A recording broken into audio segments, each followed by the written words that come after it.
Good morning, good afternoon, and good evening, depending on where you're joining us from. السلام عليكم ورحمة الله وبركاته. On behalf of Sharjah Museums Authority, a very warm welcome to Day 2 of the Evolving Museum, Adapting Learning and Exhibiting in a New Era. هيئة الشارقة للمتاحف. Today's sessions will focus on various elements of museums outreach. We hope that you will stay tuned throughout the day and enjoy the various discussions. For this session, we particularly look forward to your input and questions via the Q&A feature. And a quick reminder that you may select Arabic language interpretation from the bar at the bottom of your screen. All right, our session today, which I'm very grateful to our two wonderful guest speakers join us for, is about outreach initiatives for inclusive museums. A quick introduction to the topic. Museum goers are not the only ones with access to museum collections nowadays. Communities living outside the tangible dimension of museums and art centers have become more immersed than ever in the intellectual offerings of these collections. Outreach and inclusion initiatives are at the heart of museum programming all around the world. However, outreach can take different forms in different contexts. هذه المبادرات في حقيقة الأمر لها عدة أشكال. In this session, we will look into how these approaches can have a positive impact on communities. For more on this topic, we will be joined today by two wonderful guest speakers who will share their experiences in creating outreach projects for their respective institutions. We are joined by Noura Al-Malla, Director of Research and Learning at the Sharjah Art Foundation, and Cynthia Griffins, Curator of Social Practice and Partnerships at the Tate, London. Without further ado, I will pass over to Noura to begin. Hi, thank you, Aisha, for having me. It's a pleasure to be speaking with the Sharjah Museums Authority. So speaking about community outreach and community inclusion with the Sharjah Art Foundation is a topic that's very close to my heart, especially because outreach and community inclusion is the heart of everything we do at the foundation, whether it was defining the community in terms of geographical location, like the arts area where we function from, or the broader idea of people with shared interests. We have different programs, and I wanted to focus on a couple of programs where we focused effectively on outreach community. But to start, I wanted to speak generally about our location and our Saf neighborhood. So our main office in Reja is close to where we have our exhibition spaces, and houses like Beit al-Shamsi and Beit al-Sarkal. Those are old houses which the foundation have renovated and repurposed to receive people and to be community spaces. And a house like Beit al-Shamsi hosted our project Do It Bil Arabi. Do It Bil Arabi is a project, originally it was a publication by Hans Ulrich Oberst in 2016. And what we have done with this project is that we have created an Arabic version of the project. It was co-curated between Hans and Sheikh Ahour, our president. What we have done is we have asked different artists to send us instructions of how they have made their artwork in order for people to realize those projects. In Beit al-Shamsi, we had our show where people received the instructions and created the artworks based on those instructions. And it was an event where different people came. It was very diverse, whether it was children, older people, people who spoke different languages. And in that way, we created that link between the community and artists. Art wasn't that thing that you go to a museum and watch on a wall. It was something that you interact with. With this project specifically, we have collaborated with different institutions all around the world, especially from Amman, Bahrain, Beirut, etc. And in that way, we have connected with our audiences and with different institutions. Another project that's also very close to my heart is the SB13 school. In the school was part of the SB13 biennial curated by Christine Tome, where Christine wanted to talk about the different elements that we deal with every day. in the school, rather than having our learning program focus on artists and artistic production, we also included cultural practitioners, artisans, and different people who do different things, who make things with their hands, things like pottery, things like culinary school, so culinary art. So what we did is that we have focused on different areas in Sharjah, different cities in Sharjah, rather than staying in our main area. So we had a part of the school in Al-Hamriya, in Kalba, in Tate, and those are different cities with different geographical landscapes. And having that gave us the opportunity to work in different environments, and including people from different areas in the UAE. We had different workshops around fishing, around planting, and after fishing, they would learn how to cook their food. And after planting, they would also learn how to make different food using those plants. At the same time, they learned how to make different dyes using those plants that they have made. So in this program, we really wanted to include everyone in the community, and it was very interesting. I know this is something that most people in this area would agree of, that it's very difficult to include the youth, especially around 14 to 16, 17, that age. This is the age where they're not children, they're not adults, they're really confused about what they want to do. So we wanted to really engage them in a way that's of interest to them. So we gave them different workshops to learn different things, and in different instances, the youth who we worked with stayed around, and now they're also part of our learning program. So they have learned different things that enabled them to practice in their own way without being a professional artist or someone who learned in this field specifically, but acquired new skills and new talents perhaps. Thank you very much, Noura, for sharing those two really exciting projects. And I think I've already got some questions about them, so we'll come back to them in the discussion, but I'll pass over to Cynthia for now. Great, thank you. I'm so delighted to be joining the conversation this morning. I think the topic of how we work with communities and how we work beyond the walls of our institutions is ever more important, both in London but also globally now. So I think it's really timely that we're having this kind of conversation, because we know there's been really radical changes in communities across the globe. So I just wanted to give you this morning an introduction to the community programme at Tate Modern and how it came about, because the history really has informed our approach.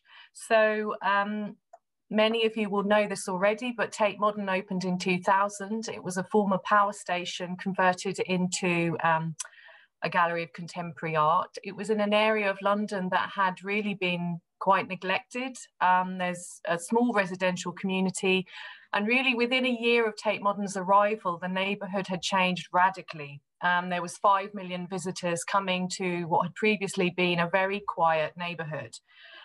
So the gallery was really mindful of that kind of change that it had brought, and that really informed the way that we approached working with the community. So right from the beginning, some of the kind of guiding factors for us was actually looking at how the museum was situated within the neighbourhood, the role it could play. We were very keen to actually be very outward facing, because I guess best practice in regeneration tells us that actually to make the most of a neighbourhood, you need to be very actively involved in it and help shape it. So for us, when we were defining community, we were actually thinking about society in its broadest sense. And my team, I'm a small team situated within the curatorial department and historically within the director's office at Tate. We also have a separate learning team. And to begin with, my role was across both teams. But I guess it's worth pointing out the distinction, because it's quite a different approach and unusual in some ways for museums to have a department like this. But it was very much responding to the community that we found ourselves in, and also the changes the museum generated in the local area. So for us, what was really important from the beginning is to try and be responsive to that community, to develop local, national, but also international partnerships. And I'll talk you through briefly just some of the principles that really informed the kind of programs that we developed. So for us, we were really interested in how we would encourage a dialogue with the community and how we might learn from them and them from us. So it was a two-way process. And an example of a project that we did, for example, we developed a community garden, and that was very much about developing ownership of space, but also actively involving the community in the kind of things they would like to see in that space. We have tried to democratize the work of the museum, and what I mean by that is actually open up spaces for use by the community, to host community events, but also host events that are defined by the community, like a film club, for example, which we ran for over 10 years. We also seek to involve communities in partnerships which are really active, participatory, and which empower communities developing our work. So what I mean by that is that we develop models like steering groups, community liaison groups, models where communities can actually be an active voice around the table. They have power, we have power, and it's a negotiation to develop projects together, right? We also have really sought to put artists and creative practice right in the heart of communities in regeneration contexts. And by what, what I mean by that is that we will work with artists beyond the walls of the museum, directly in a neighbourhood, on a housing estate, in an older people's organisation. We're not defined by working within the museum itself.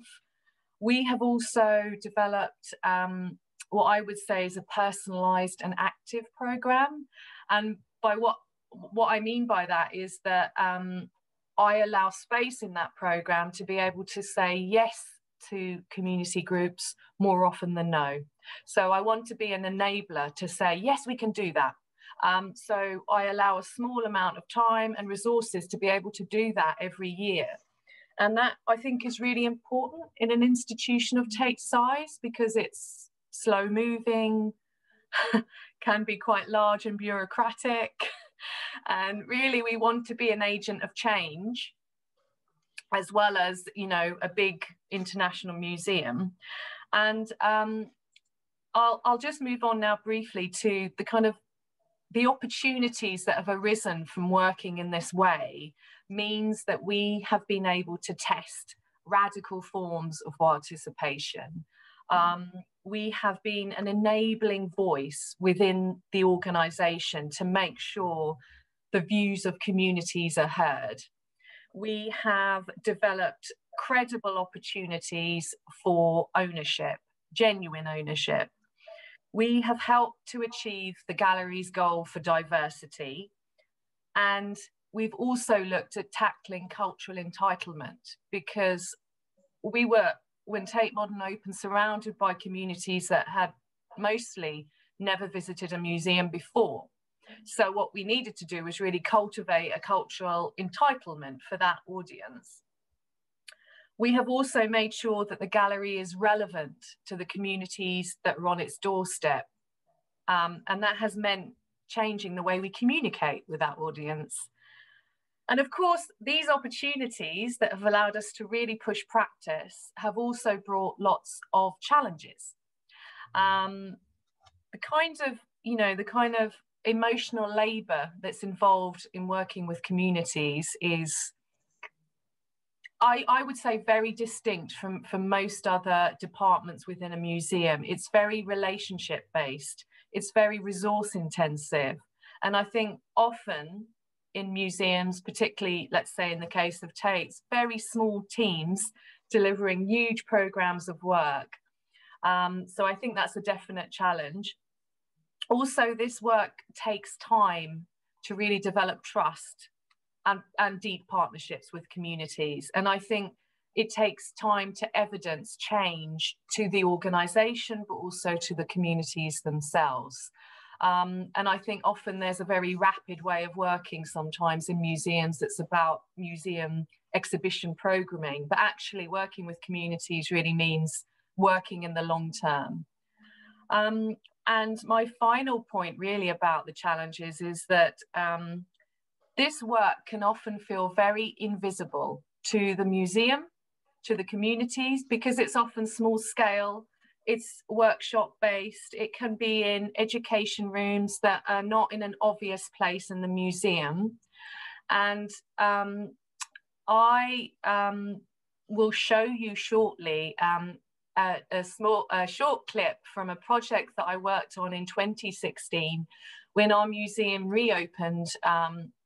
We almost doubled in size. We had the Blavatnik building, which opened with new collection displays, and there was a big celebratory weekend, which was a very high profile, important moment for the museum.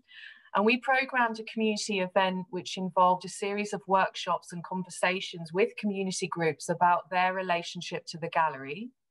The artist that we invited, Peter Liversidge, then turned those conversations into songs, and they were performed by 500 singers, that's community choirs from all over London, and they really amplified the views and voices of the community.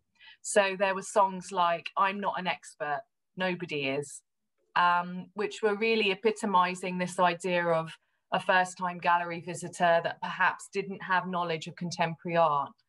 And what I'd like to do now is play a short clip from that project so that you get a stronger sense of scale in participation and how to make audiences, community audiences in particular, visible to the organisation but to the wider public.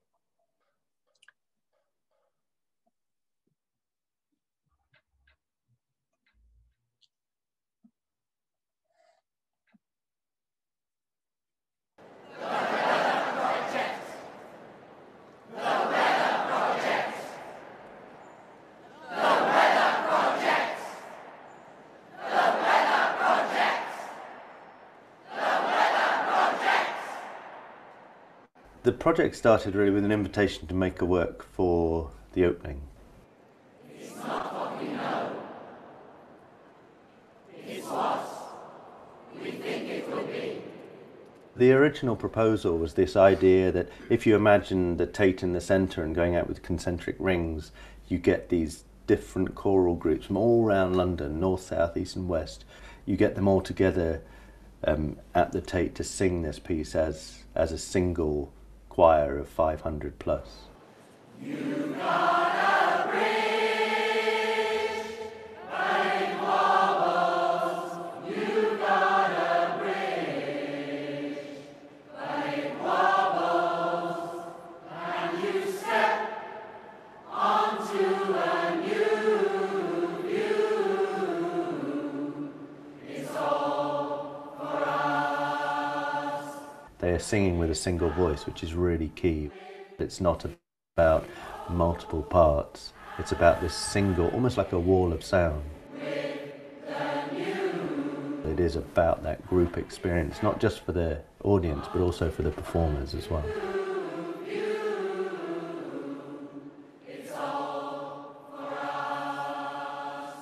Recently, in the last 3.5, 4 years, I've worked on and have made choral pieces, and I really like that idea of expanding that out. So I'm super excited that you've agreed to be part of a project that is called The Bridge. It's not a traditional choral piece in that way that it's multi-part. This is very much about singing in unison with a single voice. And what's super exciting is in June there are going to be 500 other singers, and the idea is that we all sing with one voice. You've got a bridge, but it wobbles. You've got a bridge, but it wobbles. The way that the songs were written, it was very much an experimental approach to composing. I mean, I'm not musically trained. One of the difficulties of writing this piece was actually there was so much material, and wanting to be true and wanting to be honest with what we'd gathered. I have over 40 hours of audio recordings. I've interviewed everyone from Francis Morris, the current director, to members of staff, curators, but then also, very importantly for me, I've interviewed people who have visited the Tate.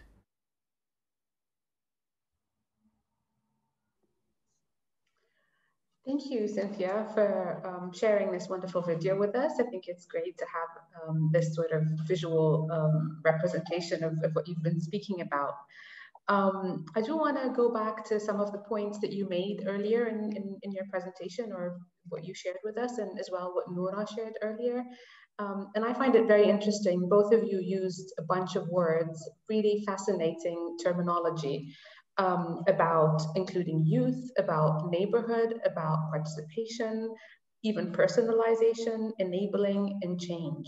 And these are, you know, really big words as they were. And as you said, Cynthia, sometimes this gets overlooked. It becomes invisible, this kind of work in museums, although it's very deep and extensive and long-term.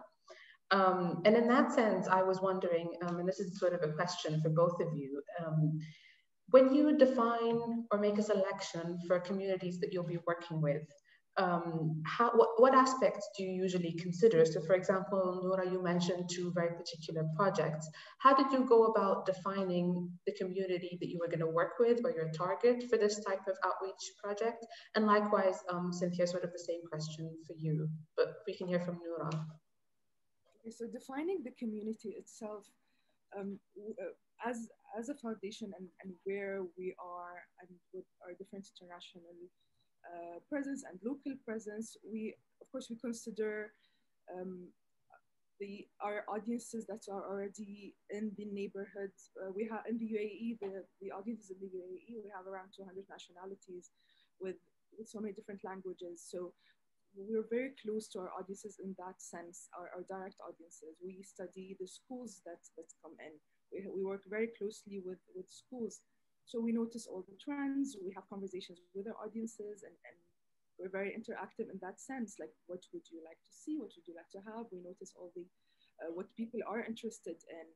Things start from simple conversations. For example, we have our SAF urban garden, which was part of one of our biennials, and from conversations with people in the neighborhood, people wanted this garden to be permanent. People wanted to come and take care of the garden. This garden itself, which is in Marija Square, the people who are taking care of the garden and planting are people from the area, people from the buildings around the area.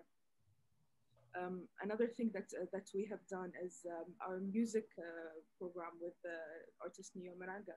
We started a music program where people also from the neighborhoods come and are part of the choir, which also happens in our spaces and with the audiences who are closer physically to the space. With languages, we have different audio guides. We notice all the languages around us.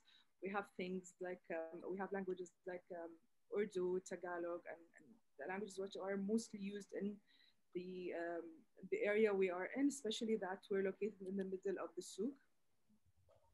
A lot of artists who come to work with the foundation for exhibitions and different programs go around the souk, meet different people, and then develop their program based on that. We have used different shops in the area as exhibition spaces in different instances. Thank you, that's lovely. Cynthia? Yeah, well, I mean, I would echo, I suppose, what Noura says. We use a variety of approaches. So sometimes projects are very much an open invitation to a very wide group of residents who live in the local area. So similarly with our community garden, it was people that were geographically very close to the museum, and in particular those that might not have access to outdoor green spaces. So we tend to have programs that are very sort of open and responsive. So events like community private views where anyone can come. But then we also do very targeted projects and, you know, which might work with a specific group or neighborhood. And sometimes the process of selecting that community, it varies. Sometimes it can be led by the artist.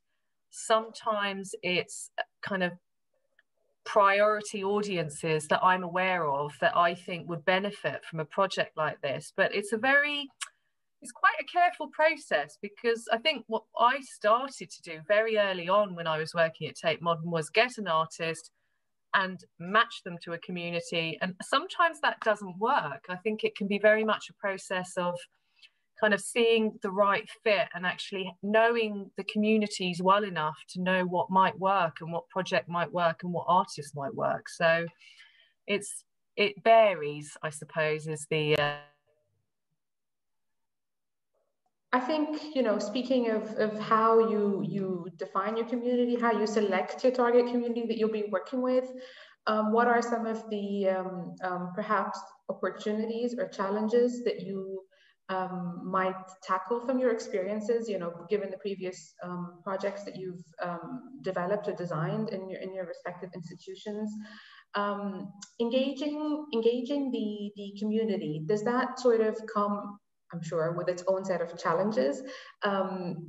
Cynthia, you mentioned, for example, being a very large institution and there's a lot of bureaucracy in the process. How do you find your way around things like that? Are there limitations? If you can share a little bit of that. Yeah, I mean, sometimes I break the rules at Tate. I can be cavalier. I kind of do things to make shortcuts. I try and make it easy for the community to work with an organization like Tate. I'm aware of what the community wants. Sometimes they need a warm welcome, you know, food and comfort, you know, kind of welcoming and developing a relationship of trust often takes, you know, I think I often go over and beyond to build those kind of relationships. I try and work with other teams in the institution so they're advocates of our program and supporters, and so that they understand how important it is. Because sometimes I've found that, you know, you can go to great lengths to actually engage and involve a community, and that in itself takes time, because you might be ready to work with the community, but they operate on their own time schedule. So you have to be very flexible to respond to their limitations and also what they're able to engage with. But likewise, you can do all of that work perhaps off-site or outside of the gallery, but when they come to the gallery, you have to work with other teams to make sure that the message that you're sending to that community is embraced by every single department in the organization. And I have had situations where, because there's so many different audiences at Tate, you know, if security teams aren't used to a certain kind of audience coming, you know, there's all of these complexities, and it makes for quite challenging work in a large organization because there's changing teams, and it's an ongoing process. I don't think it's ever finished. Yes, absolutely. Noura, would you like to say something to that? And also specifically, maybe from my perspective, I would really like you to say something about Do It بالعربي in that respect, because I personally find that a very interesting project as well. And I would assume it comes with its own set of challenges. So if you had something to say to it in particular, or in general, as you like. I mean, in general, of course, there are so many limitations and challenges, but at the same time, we're very fortunate in Sharjah to be in a place where the infrastructure allows for us to be effective in what we do. I mean, we have all those museums around, and the schools. We've always been in conversation with schools so that our programs are integrated in schools' curriculum. We have the Sharjah Humanitarian Services just around the corner, an institution that enables people with different abilities. So we have all those institutions which we work with closely to ensure effectiveness of our program. And at the same time, our learning team is the biggest team at the foundation, so that the conversation of the learning aspect of any program is always happening at the very early stages of designing a program or an exhibition or a conference, or like we have the March meeting that happens every year, and at the beginning when selecting speakers and having conversations with the curators, that aspect is in mind, the learning aspect, and who are we going to include in terms of youth, who are we going to include in terms of speakers, how are we going to implement all those programs that we have in terms of learning on a realistic scale. Yeah, true. And I think it's also fair to say that, you know, both of you mentioned collaborations in different contexts. You know, Cynthia, you were talking about making sure that everybody was on board internally, and sort of internal collaborations across different departments and different areas of work is key to accomplishing what you set out to do. And Noura, you mentioned also collaborations with external entities such as schools or other government departments, museums, humanitarian services, and so forth. So really this sort of, it is kind of multifaceted what you're doing, right? You really have to sort of focus on yourselves inwards and the departments that work with you, but then also in terms of outreach, outwards, not just to communities you're reaching out to, but also other entities you may collaborate with because you have a common goal or because they have a resource you can utilize or vice versa. So I think I can sort of understand from what you're saying that collaborations is really, really key to achieving outreach or accomplishing outreach initiatives. Do you sort of agree with that? All right. I have a question that's actually come in from the audience that I'd like to ask you before we go on with our discussion. It seems quite interesting as well in light of what we're talking about. And the question really says that in terms of knowledge exchange and best practices, do you feel that in the future sort of outreach initiatives can become enhanced or further developed by the use of digital resources? Would digital resources serve the purpose of achieving better practices in outreach initiatives? Is it a supporting factor, or is it a slowing down factor? What's the role of digital in outreach, basically? Well, I can speak to that. I mean, we have done some small-scale digital projects. So, for example, with the garden project that I mentioned, we developed a microsite with the steering group of garden users so that people could have a virtual tour of the gardens. So we've done it in a very small-scale way. I think this year, following the pandemic, there has been a real rush towards digital engagement. And what I would say in my experience is that it does definitely bring lots of different opportunities because it reach those that are digitally active, huge numbers, quite quickly.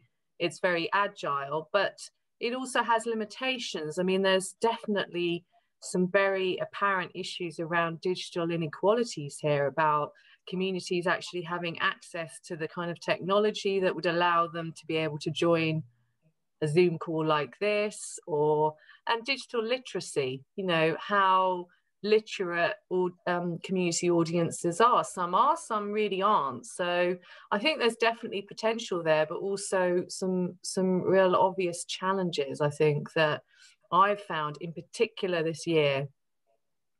And I mean, we're at the moment doing a project around isolation and the isolation that people have felt, particularly older people this year. And we're working with an older people's organisation to look at digital befriending. So we're developing it, but definitely has its challenges. Yeah, and I mean, of course, with the situation now with COVID, it's easy to reach people through digital platform. But at the same time, I feel like people are being spoken at and not engaged in conversation. I feel like nothing can take face-to-face human conversation that we had before. And at the foundation, especially the way we work, the way we function is very experimental. We try different things and see how it goes. But and during COVID, what we focused in was internal. We focused on research and documentation. We did have a couple of digital programs, but at the same time, for me personally, I feel like nothing takes away. Nothing gives the same experience as being in a space with the community and actually seeing the work and engaging with it. Yeah, I agree. Yes, and I love how you put it, Noura, that with the digital, you often have situations where you're spoken at rather than being engaged. And as both of you explained earlier with your various projects, it takes a lot of work. It's very long-term to engage people, and it takes a lot of effort and visiting and revisiting and welcoming and making people feel at home. And there may very much be a limitation to how much you could achieve that virtually per se. But yes, I see where you're going with that. I was also wondering, as we're speaking about the digital world and the post-COVID world in museums at the moment, whether you feel there are sort of any particular takeaways or learning points that we can, with what let's say what I'm thinking is, with the lockdown situations and people being very, distanced from institutions, cultural institutions like museums, with hopefully the comeback of bringing people back in, is there something you might do differently? Is there something you feel that with this situation of distancing and that you might have learned something that when we come back to re-engage people physically in our spaces, that you may do differently, or you may have done sort of subconsciously but never really appreciated, that now you'll put more focus on it? Is there anything like that you feel, a takeaway or a learning point from being away from the museum, that when we try to come back to the museum, we would bring in strongly? Developed at the foundation during the lockdown, we have developed a resource kit where we collaborated with different institutions all around the world to make available a list of resources for our audiences. And I feel like this is something we'll continue doing, that sort of collaboration and making things available more for people. In the past, we did do a little bit of that, but we focused more on what we have done. And I feel like that sense of collaboration was needed most during that lockdown. And I feel like this is something we'll continue doing. In terms of, all our spaces are free and open to public, but something we had to do with the new restriction is assign booking slots and assign different timings for people. And I feel like people are more comfortable going to a place knowing that this is my booking slot and this is the time I'll spend at this place. So I feel like this is something we also might continue doing. Mm-hmm. I think, less of a learning, but more of a moment of radical change, because I think that the role of museums was really drawn into question during the pandemic when we were forced to shut.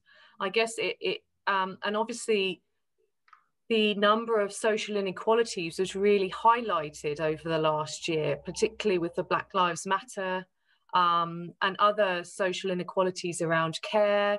I think I just don't know that we can go back to normal. I think the way in which we've engaged communities and audiences will have to change quite dramatically, because it's been such an incredible year. I just don't know how. It's almost like there'll have to be a relearning of what role museums will play in society, and how outward facing they need to be, and their role around social justice and social change issues, I think, has really been drawn into question. So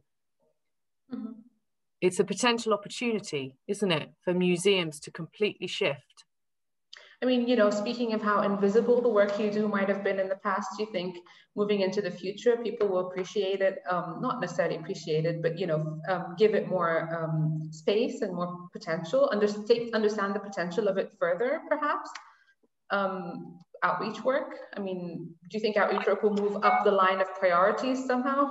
Definitely. I think, in the case of Tate Modern, we have had so few international visitors this year that there's a real emphasis with all of the national museums in London around this phrase of hyper-local, which I don't know if you've heard much about, but about, UK visitors being the main audience for national museums now, and how do we nurture and develop that relationship going forward? I think it really brings things into question. Also, I think the public space that galleries, that neighbours galleries will shift. The kind of walls of the museums need to become more permeable to actually engage with the city and the kind of civic ways of behaving now, because things have changed.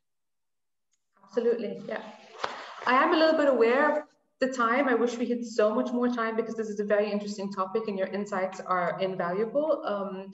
Maybe just as we wrap up this lovely discussion that we've had, I want to sort of highlight some of the key messages that you've both expressed, you know, in terms of attention and time given to outreach work, that it's very long-term.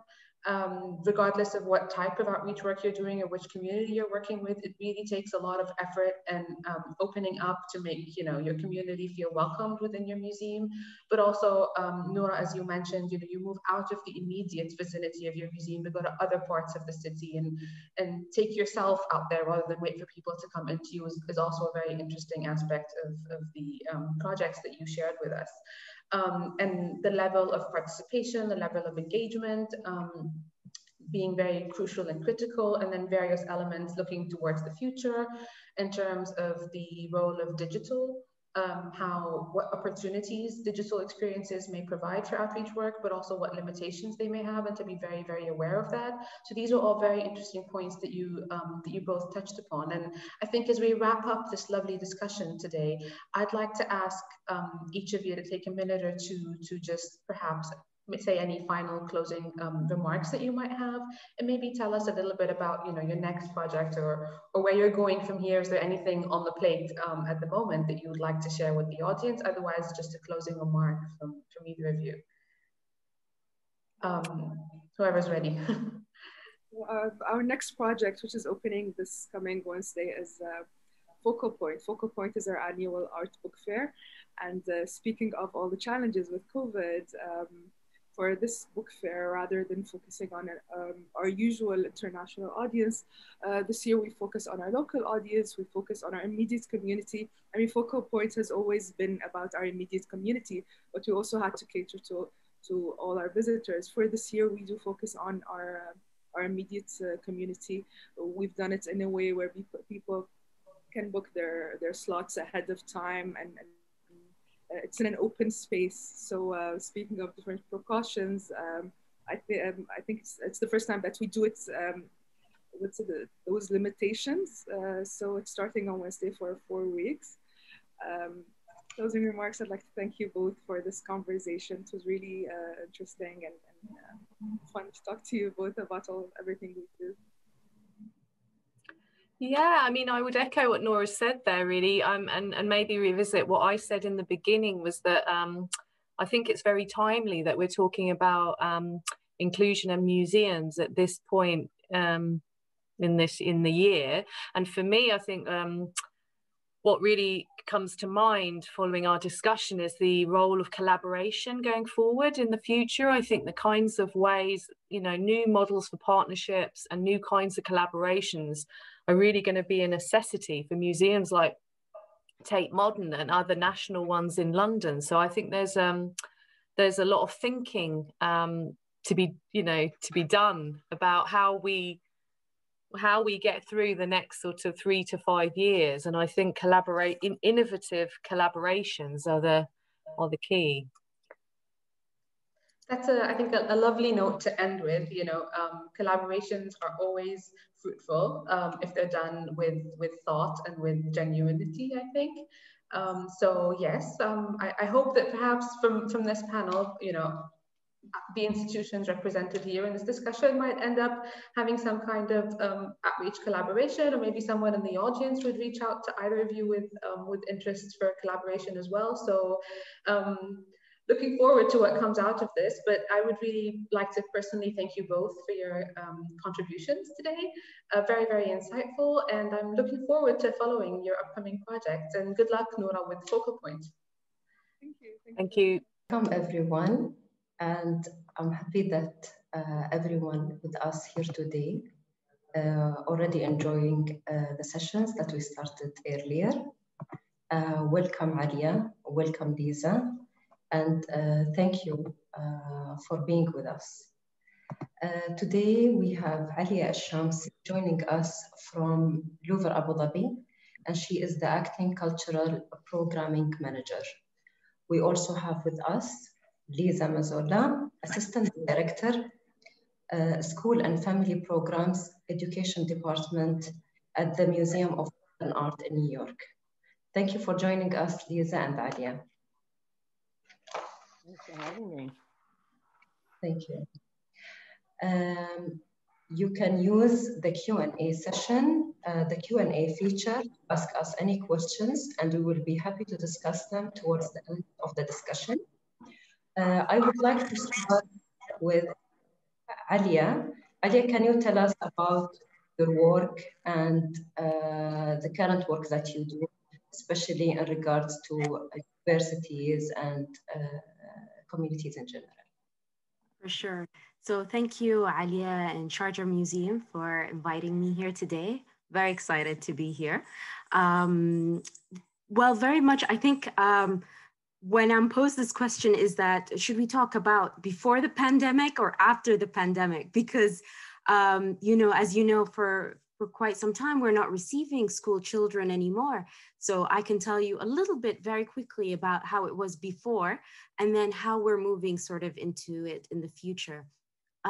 In terms of how it was just a year ago, when in my former also capacity as outreach, we targeted mostly schools in Abu Dhabi and then expanded because we saw that there was quite a lot of participation from the other schools in the other Emirates. However, we wanted the focus to be in Abu Dhabi for proximity and then growth. With students having a New York University very close to us, and then also we have a very good relationship with Zayed University, Sorbonne. So it was all about forming these partnerships, signing MOUs with them, having them come sometimes also not only for internship, but also as volunteers. So there was a lot of participation. The same thing with schools. We would have special programs for them that are not only the visit itself, but they're able to participate in museum voices. We have professional development for the teachers. We've had a little bit of a drama and arts show in the galleries with these students. So again, very much on site, in the galleries, outdoors, in our gardens. So this was a little bit before COVID. Then we saw the closure of the museum, which led us to sort of look at the already existing resources, but also look at, okay, we have the resources uploaded, but we need to engage with our audiences as well. So this led us into looking at different ways of providing these experiences, let's say digital experiences, virtual, whether virtual tours, things like, you know, the museum voices where they look at artworks and they talk and discuss it and present it, was shifted online, professional development as well. So again, there are all these other things that have happened, and they're now made available virtually until hopefully very soon we will welcome them back into the galleries. Thank you very much, Alia, for telling us about how it was before and how it's now. And Lisa, we'll move to you. Can you tell us about the things that you do in regards to school programming, as well a brief, what it was like before and how it is now? Sure, and thank you, Sharjah Museum Department and Alia, for having me here with you today. It's great to be here. So we have a very robust school and teacher program at the Museum of Modern Art. So pre the pandemic, our on-site visitation for schools was around 35,000 students per year. And then we would generally serve about, I would say on-site, about 500 teachers per year. And then through our online courses on the Coursera platform, we would serve, I mean, I think currently right now, well, in all of our online courses, I think we have over 1 million post-pandemic learners, but I would say in the teacher courses, because we have teacher courses and sort of non-teacher courses, probably around 300,000 teachers would participate. And so largely similarly on-site programs in the galleries, working with students, modeling our teaching strategies for teachers. We always had some form of online digital offerings as well, but obviously really focusing, you know, pre-pandemic on in-person visits to the museum. And then in March, when we closed, also at the same time, New York City public schools closed and area schools closed as well. So we shifted, as many people did. And it was interesting because one of the things sort of right away we were hearing from teachers was about the sort of fatigue that they were having right away, really getting their students even to log on. We serve a wide variety of students locally, but there were a lot of students that had problems even just getting, having internet access or having access to technology. So we basically just kind of immediately kind of surveyed teachers in a formal survey and then reaching out to our school partners. So in addition to school visits, we have school partners that work with us every year. So really reaching out to everyone and our colleagues at the New York City Department of Education and all kind of coming together and trying to decide, what we could do, what was the easiest lift for teachers who were completely overwhelmed, and also focusing a lot on the social and emotional well-being of the students. So we started creating asynchronous resources. So as I said, we'd already created digital resources, but we started shifting and creating these lessons that could be used by teachers very quickly. So we started a program called Mondays with Moma, where every Friday teachers would get this lesson that we still create every week, and it goes right to their inbox. It's the kind of lesson that it's an artwork, it's some questions around the artwork and a simple activity that students could do. So we started doing that right away so that teachers would get something weekly from us that they could just kind of fold in very easily and make part of their routine. They could expand upon it if they needed to. And then at the same time, all across the department, we all came together to realize that there were a lot of similar needs. Now, there were a lot of parents in the role of serving as the teacher at home or caregivers trying to teach students. So kind of across the museum, we started creating these art making videos in different areas, but collaboratively. So it was kind of an interesting moment for all of us to kind of come together across the department to create these videos sort of similar that were short form videos originally, only about 2 minutes to accommodate being able to put them on Twitter, because that was one of the ways we could really get them out to a large number of people with social media. Each of the videos and the lessons all had sharing components. So an opportunity for students to share back or teachers to share back any student work. And then we started live events for teachers, professional development through the Coursera platform and through our online courses, and then just through our own programming. So that's kind of continues to be the approach, this idea of asynchronous resources, live events, and now and focusing a lot on obviously art and art making, but also on social emotional learning and well-being. And that's really across the department. So we've all kind of gone back and started to focus in on our core audiences, but we still have some areas in the department that are collaborative that were coming out or came out of the work that we were doing once we were in shutdown. So the museum is open, but schools actually just reopened. They were closed again. So unfortunately, teachers are in the same situation that they were in really last spring. And so we continue to slowly start to move towards working with students in our partner schools live and also sending out supply kits to schools, but we don't have a ton of requests for virtual tours right now because teachers are just so overwhelmed, but we're slowly starting to move into that area. I think we all relate to that, and especially with our attendees working in the museum field and with the schools, with the on and off, it's not really very clear. I'll move back to Alia. Alia, with regarding to universities and Lisa as well, you mentioned the well-being and how could we as museum encourage a healthier lifestyle.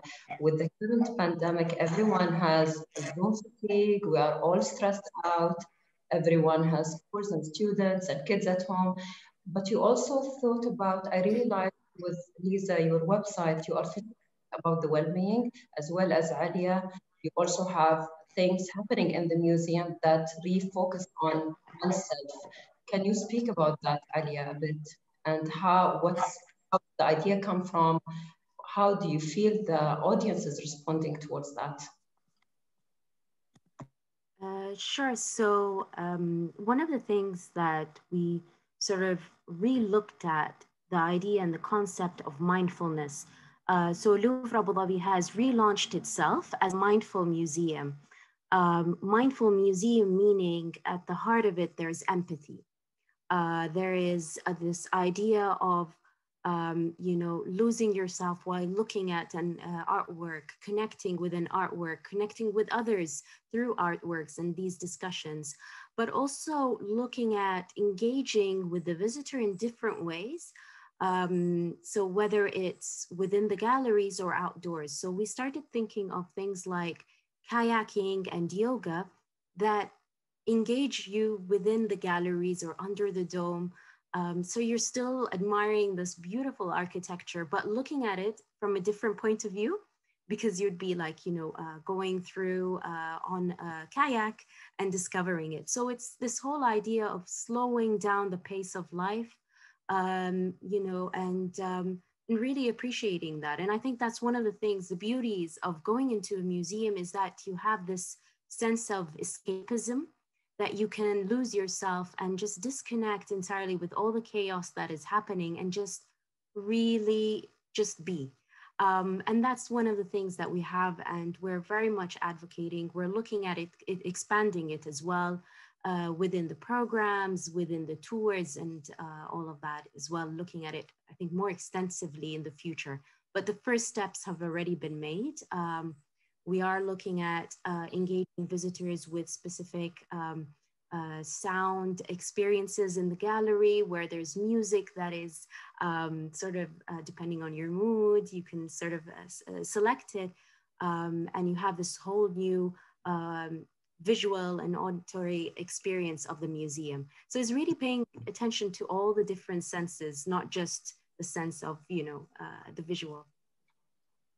And in regards of that, you mentioned that interns actually they are working with you, so you are activating in a way internship from in the museum field. How is that going now? Do you feel like a lot of universities are contributing? How's the reaction? Well, I can give you the first sort of interaction that I've had in the department with interns. I think when we did the symposium in November with New York University, Abu Dhabi, there were a couple of the students that were actually helping us. So managing things, doing summaries. So this was sort of the first time that I've re-interacted again with interns. We are looking at we're looking at the new way of how do we bring them back. So, I mean, there's this element that no matter what, we still want that on-site experience. We'd never want to disconnect and make it entirely a digital experience. So let's say a midway for now, but honestly, as soon as it's safe and possible to reopen the doors, whether it's to the visitor, but also to the intern, we'll be welcoming more people. Thank you, Alia. And Lisa, I checked your website, especially during the pandemic. I'm doing a bit of research on how museums are reacting towards all of this. And I really enjoyed the resources that you have up and online. You have resources that not only look at the objects as just a museum object that we'd like you to come and see, but how artists facing similar issues are reacting to it by going in the neighborhood, by drawing, going into the nature. How are you reacting towards such everything that's happening now, especially with you in the US? You also have the Black Lives Matter movement, so you are always on point and just reacting very quickly towards everything happening. How are you doing that? Like, how can you do all of this? So I'm very interested to learn more about that. Sure. Yeah, it's been a really challenging time, for all of us. And as you said, here in the US, we've got a lot going on in terms of, people really hurting in a lot of different ways. And I have to say, in 2019, we started a program around social emotional learning, and I'm really grateful that we did that. The museum itself, I'll back up for a second. So we started that in school programs, and the museum had an ongoing sort of meditation program that they were doing at the museum, but it was, it was, a nice program. It was, not sort of that different than other programs that you probably heard about in other museums. And then, as I said, in 2019, we started this program around social emotional learning and working with social workers and thinking about art as healing and trauma-informed practice. And I'm so grateful that we did that, because I think it really kind of laid the groundwork for us all to move forward, with the work that we've been doing, over the last 10 months. And so one of the things that we really wanted to focus on was this idea, and we did some surveying sort of across our audiences, and we were talking about creativity, support, connection. Those were like kind of three kind of areas that kept coming up, and in terms of, so on one level, how can we create resources that will connect people and create support, and also spark creativity, which we knew and were hearing back would really support students and support teachers and support families to kind of, as Alia was saying, like let people kind of have a moment of respite to do something together. And so through the lessons that we created, and also you referenced the Little Joys in the Neighborhood was actually, I think that's the video you referenced, which I worked on with my colleague Jackie. That was interesting because that was sort of that first step of creating something that, it was artistic, and but it was a time when we were all confined to our spaces, and really with all the videos, and with that one in particular, looking outward and looking around us and trying to feel grounded and connected, whether it be nature or just, being in a high-rise apartment and just looking out your window and seeing a tree. So really thinking about this idea of not only art and wellness, but also this idea of trauma-informed practice and what can be grounding to someone at this time of unrest and uncertainty. So we continued, and that sort of just continued that kind of thinking at the same time as the event started unfolding, around the Black Lives Matter movement and around once again, this incredible trauma that people were experiencing, have always experienced, but continuing to experience in a much bigger way, making sure to be conscious of it, to do what we can in terms of education, really addressing the topic in a way that felt safe and authentic. And once again, thinking about trauma-informed practice. So these things were kind of all unraveling or developing sort of at the same time, kind of getting woven together. And as I said, having that experience with social emotional learning, and then kind of going into this area of focusing on the trauma-informed practice side of it. And we have a colleague in our department who has experience in that. And so, we've been able to really workshop how we can work with people, how we can create resources that will make them feel calm and connected, but not trigger anything in a way that we can't handle. Because obviously we can't, in live events, we can be together, but in asynchronous, when people are using either videos or resources asynchronously, we always wanted to be conscious of how someone on their own with their own families, or even for the people who were alone and in isolation, and how they could engage with art in a way that would bring this sense of connection and community and support and creativity. So I hope that answers your question. Please feel free to ask me any follow-up questions.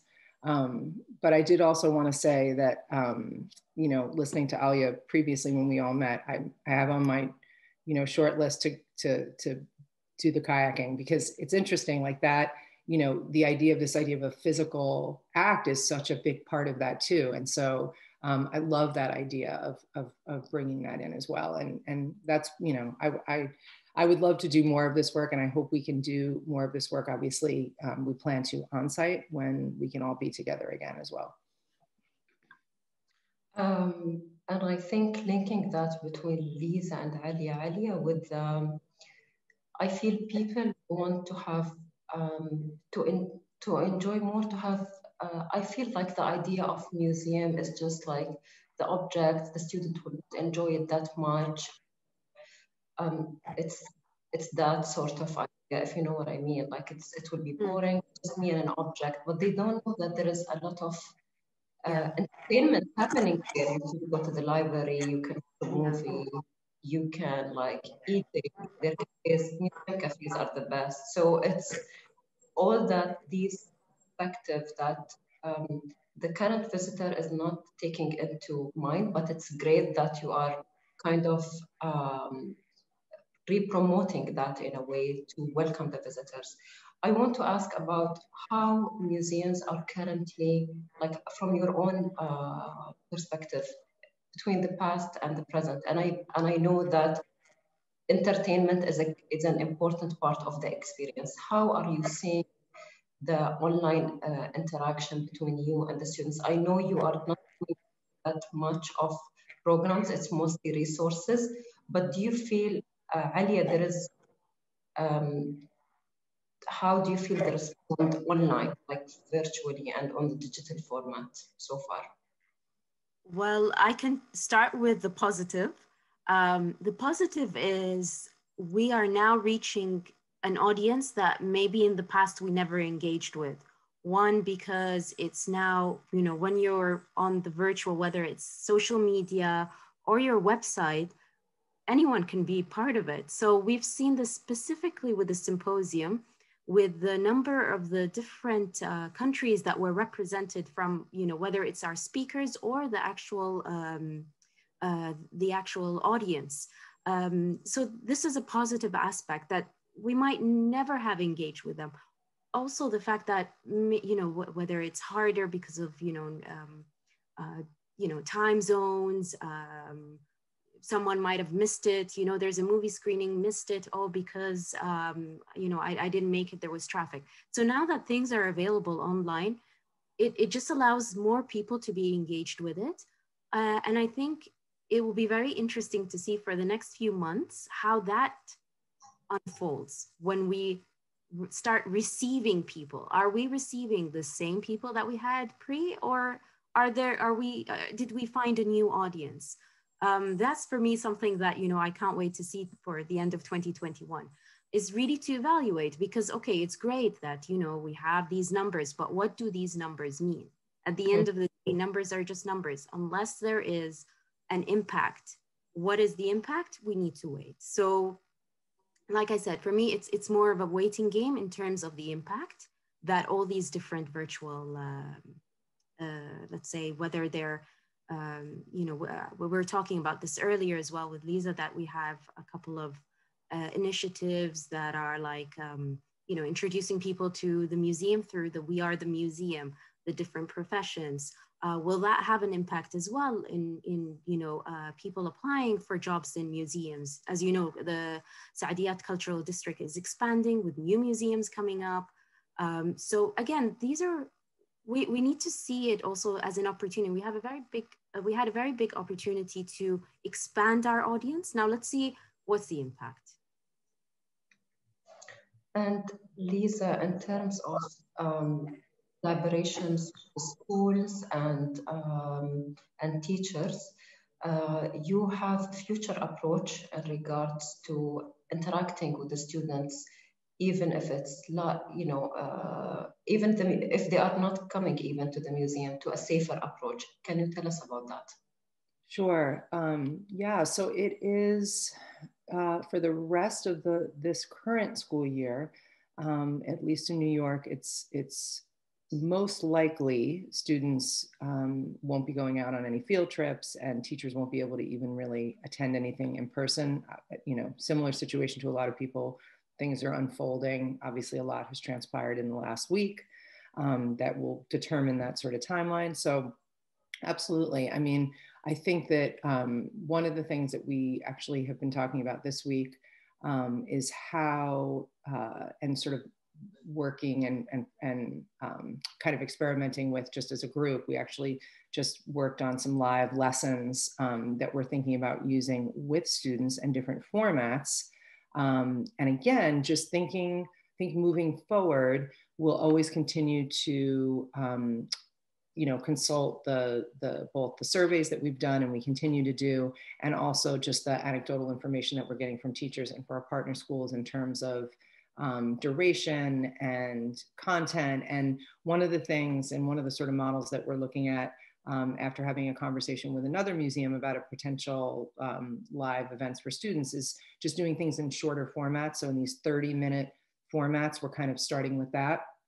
And sort of similar to Mondays with Moma, we're thinking about just one artwork, a conversation around that one artwork, some sort of wellness component, and then a very simple art making activity, or kind of walking them through something that they can do later at home with their families or on their own with their teacher. And again, one of the big things that we're working on is really thinking about what are the materials students will have right at home so that they can literally just around them, just look around, whether it's recycled cardboard or magazines. We actually, my colleague, I work with two colleagues in my area in school and teacher programs. And one of my colleagues has this really great lesson plan that he's going to work on using different foods from takeout delivery packets and making washes of color with different food. It's really great. We were working on that yesterday, and I can't wait to see him do that with some students in our partner school. It's actually for families. So we're starting out this month with live family events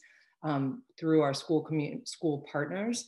And I think that's the first step. And then going into the spring, we have another partnership with another partner school. So we'll start with the partner schools that we work with all the time.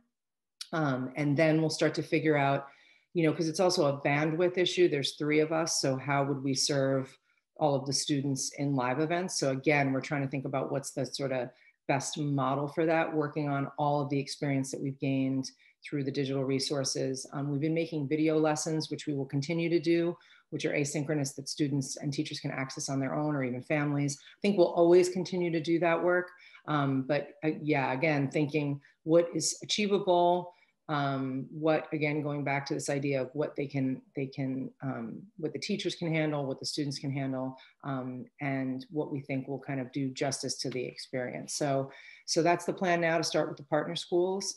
And then ideally we'll just slowly kind of branch out, probably for the rest of the school year. And then for fall 2021, we just have to see, where things land.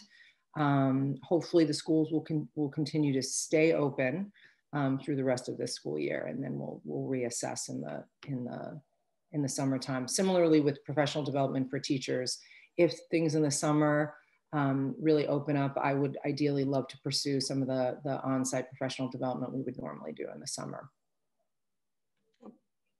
Hopefully things will, inshallah, be back to normal. In terms of, I really like how you are using the things that we already have around us with the delivery, like food deliveries.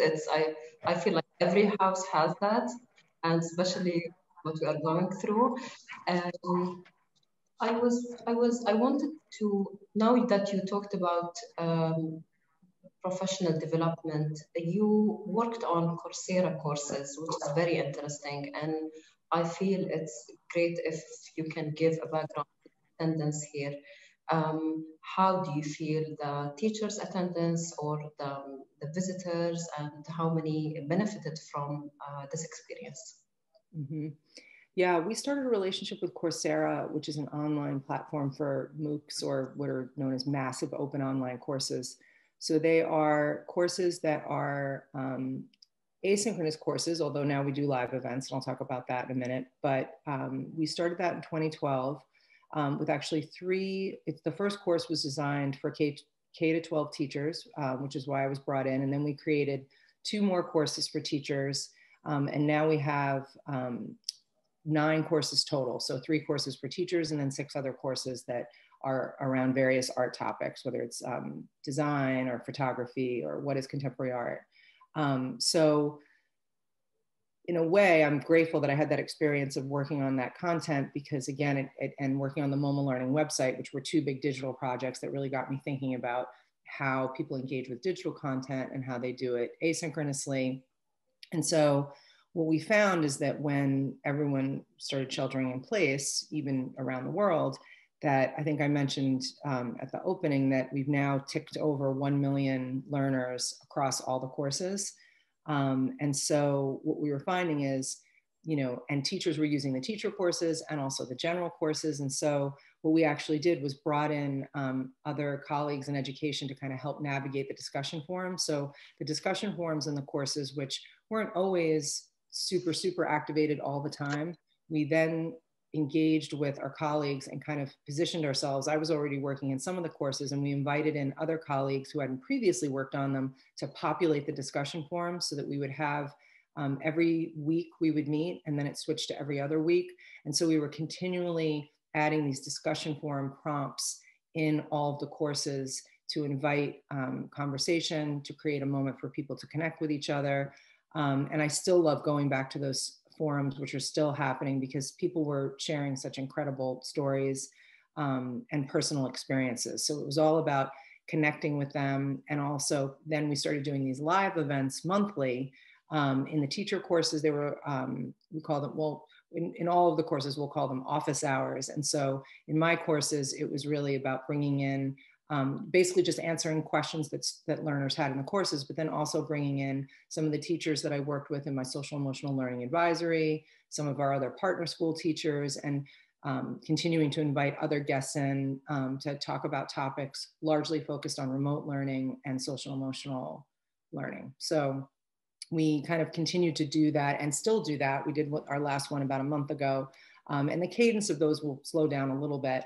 But we'll continue to do those live events, which we now kind of funnel our local audience into the Coursera platform by making sure we're always using social media to connect all of the platforms so that people can kind of, mingle a little bit more. We still will do live events for teachers that are outside of Coursera, but the Coursera platform has been great because it's this global platform, and we can bring this local and international audience together. So it's been really amazing to see and hear from learners in all of those courses, whether they're teachers or parents who are now teachers, or just people looking to do something and connect with others and have a meaningful experience with art. So, and it's very beneficial. So I encourage everyone to check the courses. We already had the link in the chat box. And this is how we reconnected as well, Lisa. I was sending you a picture of us in the museum actually practicing what we had in the course. And it's very beneficial for teachers, for even professionals in the field working in education. I encourage everyone to actually, and they are free of charge and very clear to understand. And I feel some of them have already English, Arabic translation.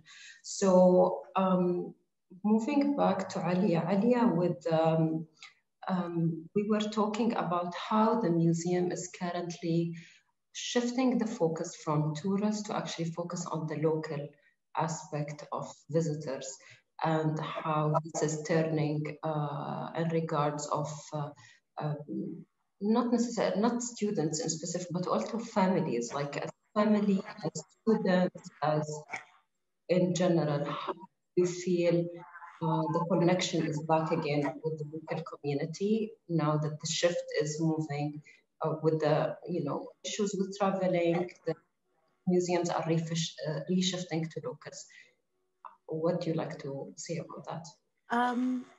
I'll share with you a funny story actually. When we were doing a roadshow, me and my colleague Amna Al-Hamadi, across different parts of Abu Dhabi. So from Abu Dhabi city to Medina Zayed. So basically going further out. One thing that we were very, surprised is when we asked students who, by the way, go to museums when they travel, who is this museum? And the answer was, oh, tourists. So I was like, no, wait, hold on a second. So it was really interesting as a starting point to understand this misconception that the feeling that a museum is there for tourists. So if you're not a tourist, why would you go to a museum? So it was really engaging with them and in conversation of how to make it more relatable. Like what does this collection have that, you know, represents you? So these are some of the conversations, and, you know, the team has since then been expanding these conversations. And slowly, you know, if this child wants to go somewhere, the parents are going to follow. So, so it was sort of this idea that we had, this is the way we're going to engage. We're going to sort of help students understand that, you know, this is something for their entire family to enjoy. And then as well, looking at the museum offerings and seeing how different age groups, interests, how can we engage with them differently? So whether it's going into the galleries, kayaking, yoga, and all of that, but we also have Phuket restaurant, which is fine dining. Again, I think sometimes as an institution, we tend to not want to, let's say, venture outside of the galleries, but it is a positive thing to bring everybody together, you know. You know, the kids can go into the children's museum, the parents can go into an international exhibition that they haven't seen because it's just opened, and then maybe having a meal all together. The outside garden area has some play areas. The idea is really to open the museum up and really to be innovative in the way we do, not to disinclude anyone, whether it's you know, a parent, an adult, or a child, is really to be able to speak in all these different languages and all these different interests. So that's one thing that we're working, again, unlike Lisa, the Moma, we're only 3 years old. So we are sort of building our community as we go. We're engaging with them, you know, separately, together. Sometimes we've engaged before with the elderly as well. We had them coming all the way from Ajman. It was a beautiful trip. I mean, and sometimes we get surprised. So with the elderly, we thought, oh, you know, they might not really like some of the artwork. They're a little bit provocative maybe, you know. They were absolutely fine. They were talking about it. They actually had a wealth of information that took us by surprise. All of a sudden, they were leading the tour rather than, you know, us telling them. They would have like this immense amount of information to share. So again, you know, you get surprised always pleasantly, I think, when you're engaged with the community.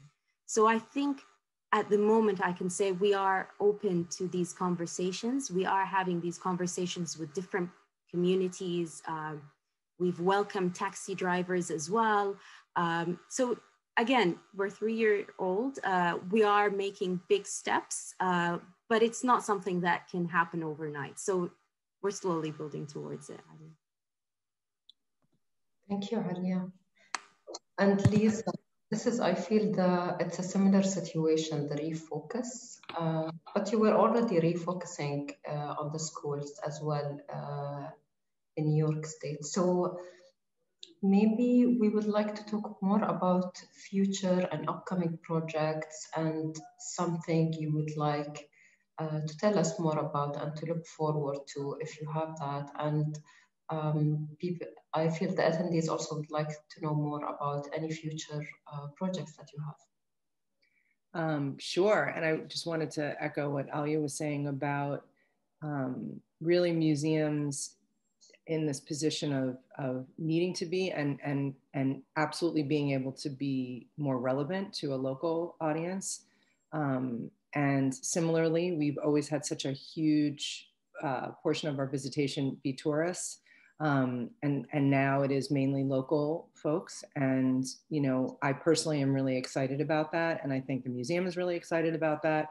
And I think this is really all taught us all so much about, you know, also what we need to do to move forward to continue to connect with people. And so that's one of those things that I hope, you know, as we all say, these things that we can take with us that will help us move forward in this very thoughtful way about how we can connect with people. And in terms of, you know, the work that, you know, I'm kind of focused on and we're focused on in school and teacher programs right now, one big project we have going is at the start of the new year, we have we're going to disseminate supply kits out to schools all over New York City. So that's something we've been working on the last couple of months, developing activities and activity kits that can then be sent out to the schools in most need. So that's one thing that's going to happen on the horizon in January, which I'm really excited about. So really getting as many supplies as we can out to schools. We're actually going to do a supply delivery this week to one of our partner schools who's really in need of some supplies. So my colleague is going to do that this week. And then as I said, in January, we'll work on getting supplies out to a larger portion of students around New York City. We'll work on the live programming, which we're really excited to experiment with. And I'm sure there's going to be all sorts of interesting things that are going to happen there. And we're actually doing a lot more work around social and emotional learning. We actually have two partner schools who are really kind of integrating a more developed or would like to develop a program both in school, and we have one high school working in an after school social and emotional learning kind of club, they're calling it. So we're really going to focus on this arts and health and arts and wellness piece as we continue to develop probably more video lessons in the spring. So we'll continue to create content. We have a bunch of live events. And I'm hoping to do some more focused professional development around social emotional learning in school. So I'm going to be working with a partner school who the principal was the art teacher, and she also has a PhD on this topic. And I'm also going to work with a social worker that I worked with a year ago, and continue to just create as many resources we can and do it as responsibly as we can, and continue to listen a lot and just continue each month what is being needed and kind of respond to that. But I'm also really optimistic that perhaps there is a way, if maybe students, in small, unguided, unfacilitated groups, and/or will continue to get passes out to students and families that could come and visit on their own. So I'm looking forward to hopefully seeing more people in the museum. We are open, but, and if we can't do things together, hopefully we can do things together at a distance if we can do it. So we'll just have to see how things pan out in the spring. Thank you, Lisa. And Alia, any future projects, initiatives that you would like to talk about? We are looking at maybe staying on the topic of community and engaging with them. Definitely creating these dialogues that are talks. So looking at your everyday community from different fields in conversation that sort of links back to the collection. So we're trying to, maybe talk, let's say, about the ancient Japanese culture, and then maybe mixing it a little bit today with today's gamers. So making it more relevant, I think, to the community and expanding it more, while also having an element of learning towards it. So I think it's really working a lot of these talks that are, let's say, a little bit more TEDx, a little bit less academic, but nonetheless, absolutely about education and learning. But let's say a more light conversation. And these talks we're hoping to, it would be great to have even just a very small audience if we are recording or opening it up, depending how things go. But, this way we can start engaging with our community and building a relationship with them on the long term and making the museum more relevant, which I think is the key target that we're trying to do. And I feel like it's a great time to rethink museum strategies in that times and how we link the museums to the local, the families and so on. And I remember you talked about, as well as you discussed, how to make it academic for the students nowadays. They don't want, and limiting the time as well. So instead, for example, Lisa, instead of 3 artworks or 5 artworks, limiting it to 1 artwork, 1 activity, they can follow up on. Do you feel this is something you are rethinking about after, especially with the visitors number limitation? Is that a reason why you are rethinking the strategy of how you are giving the program? I think that I think for the online, for folks, for students and teachers who are working remotely in the context they are now with how burdened and overwhelmed they are, I think limiting, you know, and for the asynchronous lessons, some of them will have more than artwork. So I don't want to make it sound like everything is just one artwork. So you know, there are times when there are more artworks. Mondays with Moma is one. So I think that we're definitely still looking at artworks, you know, comparatively, and I don't think any of that will change. I think it's just, what is the format? Mondays with Moma is just, that's the shorter lesson. So like in a video lesson, which is like 10 minutes long, we can expand more. And like in a live program, we could do more artworks as well. So I think I don't think our strategy, I don't think our philosophy is changing. I think just right now, we're just being careful about what's the context, what's the platform, what's the actual tool, and what serves that purpose in that moment. And depending on what the sort of digital asset is, we can kind of, you know, gauge, you know, what the bandwidth is in terms of, you know, the scope of the lesson. But I think what we would always, you know, we never did like 10 artworks in an experience. So I think we would always continue with that idea of like 3 to 4 artworks for an experience. Sometimes in a digital format, you can do, you know, slightly, in some cases, maybe even a little bit more. But again, we are, you know, to your point, really focusing in and making sure within that moment that we are not, that we're doing the artwork justice, that we're doing something that isn't going to overwhelm students or teachers, and seem that it's accessible and relevant. And I think doing less is more for sure in that format. And then, you know, when we go back to, which I'm, you know, envision us all being together again, we will go back to sort of, you know, I think what we did before, but it'll be interesting to think about, will what we are doing now, how will that impact? Let's, you know, all come back together in a year and think about that. You know, I think about that a lot. So it'll be interesting to see how that develops. Thank you very much, Lisa and Alia, for joining us today in the museum's role in supporting schools and university curricula. And thanks to our attendees for joining us. Thank you both very much. Thank you so much. Both of you. Great. Thank you. It's a pleasure. Thank you. Hello, everyone. Hi, hello. Good afternoon. I hope you can hear me. Welcome to the final session of the Evolving Museum Conference that is being organized by Sharjah Museums Authority. And I am honored to be the moderator of this final session. It is an interesting session, and we have 2 interesting panelists today. And I just want to welcome everybody to join the session and get started with our panel today. So before we get started, I want to remind everybody that this particular panel will talk about accessibility. And one of the things that is important to us as the panelists and me as a moderator is that there is a standard definition of accessibility that is about ramps and wheelchair access and access for physically challenged patrons of the museum.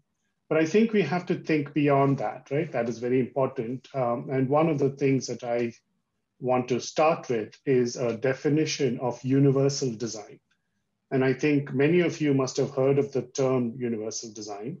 It is very popular in the 1990s and 2000s. And it basically says this: if an environment is accessible, usable, convenient, and a pleasure to use, everyone benefits. By considering the diverse needs and abilities of all, universal design creates products, services, and environments that meet people's needs, regardless of their age, size, ability, or disability. Simply put, universal design is just good design. And I think that's a really good way to start this panel. We have 2 amazing panelists today, as I said, and I'm very happy to moderate the session with them. So let's start by asking the panelists to introduce themselves. So the first panelist is Janice Monger, who is the president and CEO of Staten Island Museum in New York. And the second panelist is Fatima Alobedli, who is the accessibility specialist at Sharjah Museums Authority. Janice, why don't you tell us a little bit about yourself? Certainly, thank you. And first, I'd like to say it's such an honor to be here. So I really appreciate the opportunity to speak with Fatima and have you as moderator and engage our audiences in other parts of the world. So I am based in New York City. Again, my name is Janice Monger. I am the president and CEO of the Staten Island Museum, which was founded back in 1881. And we're what's considered a general interest museum, meaning we cover the areas of art, natural science, and history. So we've been around for getting on to 140 years now. And we're really founded by naturalists, so really started with natural sciences. And I'll show you a photo as we get into this, but our building is in a historic building with stairs and Greek columns, a Greek revival building. So I have worked also at the Brooklyn Historical Society and at the Museum of Modern Art and the Alice Austin House. So I have a trend of working in historic landmark buildings that house museums. So accessibility is a particular challenge in some of these facilities. So I have some experience in that sense. And I do want to say too that, I have had the opportunity to visit Sharjah and work with the wonderful Museums Authority staff there back in 2009. So I have visited some of the incredible museums there and worked with the staff. So have some understanding of Sharjah and the UAE and the area. So just thought I would include that experience as well. Thank you. Welcome, Janice. Fatima, do you want to take it? Yes. First of all, it's my pleasure to join this panel discussion. I'd like to tell you more about myself. I began my career at Sharjah Museums Authority in 2016 as an educational specialist for accessibility programs. And I participated in designing and delivering large number of educational programs aimed at museums visitors with different disabilities. I contributed in presenting a wide range of training courses to our guides on how to deal with different disabilities based on international standards. Thank you, and I'm looking forward to this discussion. Great, thank you, Janice and Fatima. And finally, I'll introduce myself. My name is Anijo Matthew. I'm the head of Department of Art and Design at the American University of Sharjah, and my interests are in large-scale technology implementations in urban settings, especially around art and culture experiences. I moved to Sharjah in 2019 from Chicago, and I'm very excited to partner with Sharjah Museums Authority, and we've done some really good work in the last 1 year or so, and I look forward to contributing more in the future. So let's get started with the panel.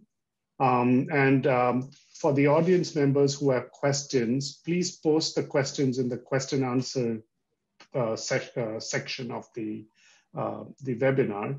And then I will, at the end of the conversation, pull some of the questions and pass it on to the panelists. So in order to get started, let's start by asking, what does accessibility mean to both of you? So let's start with Janice and then Fatima. Well, I really like that you started with the definition of universal design.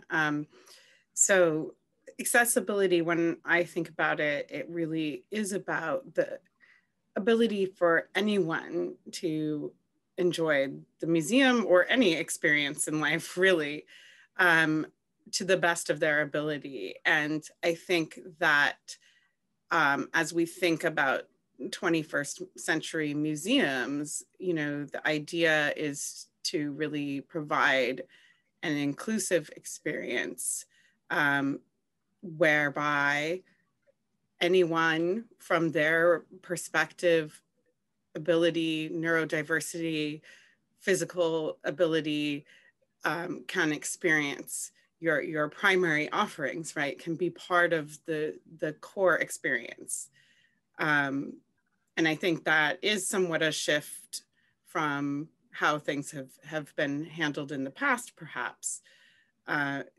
So I think of accessibility as being able to be welcoming to anyone.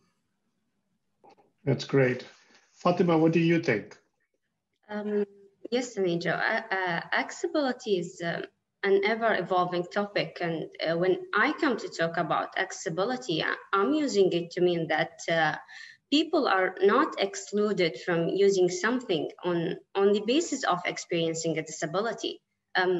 This is something that I advocate for. I have always been a believer in the power of accessibility inclusion. And I think that, as Janice mentioned, everyone, regardless of their abilities and differences, they should have opportunities to participate, and there should not be obstacles to access.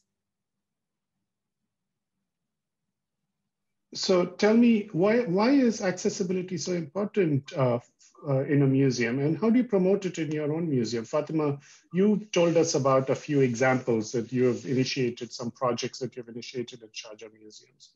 Can we talk about that a little bit? Yes, sure. For Sharjah Museums Authority, 10 years ago, we implemented an initiative called Sharjah Museums Accessible for All. And underneath that initiative was everything we could do to be more accessible.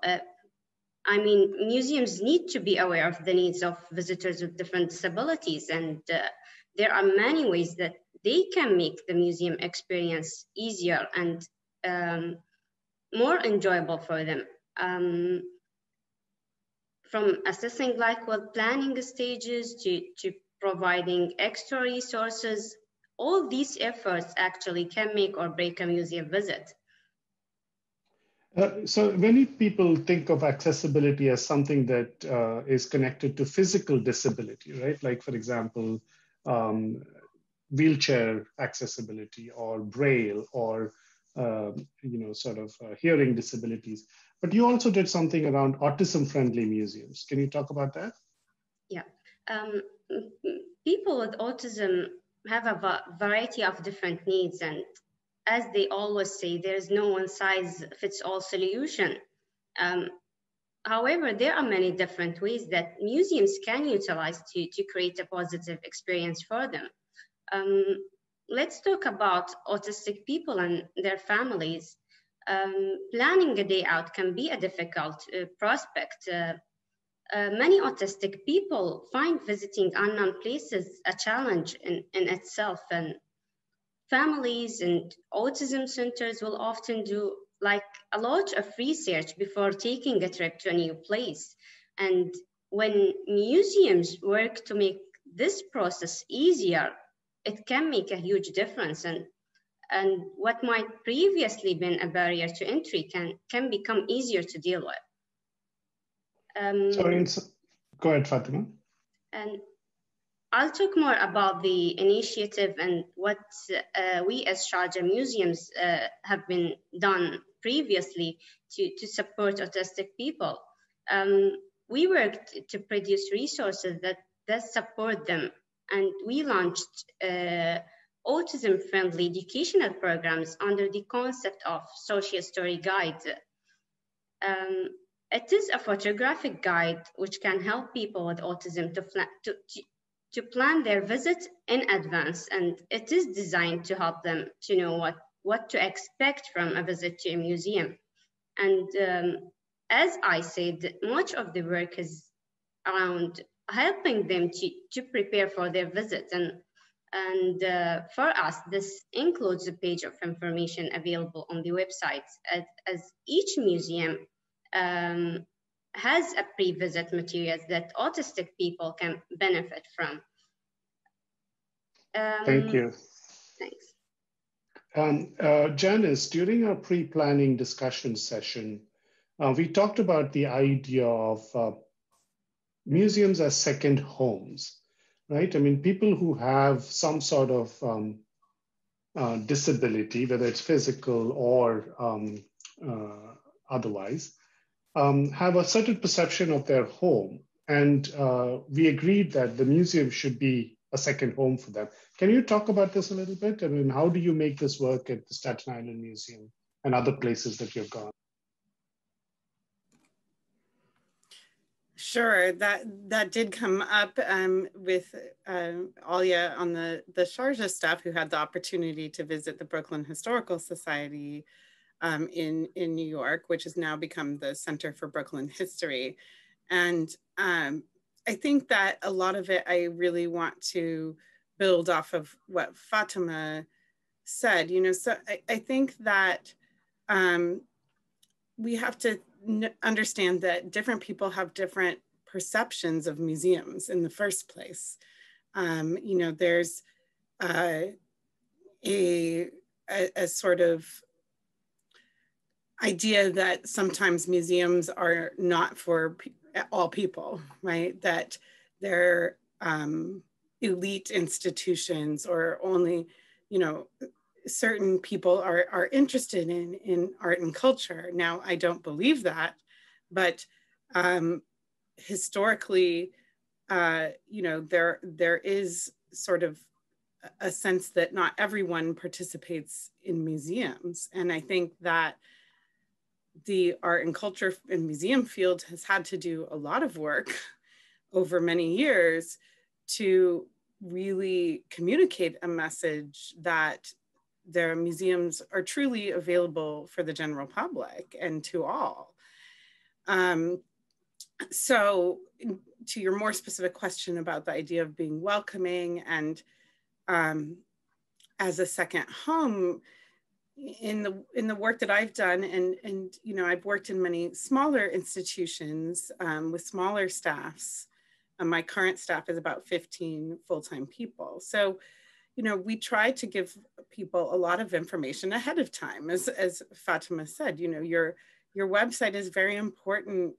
You know, there's a lot of information that's communicated even before someone arrives to the building or makes a choice to come to your museum. And so we pay a lot of attention to, you know, communicating a message of friendliness, of kindness, of respect, you know, from our website through to your experience at the front desk when people come in. And people also make a choice at that point, whether they feel comfortable to, you know, purchase their admission ticket or come in.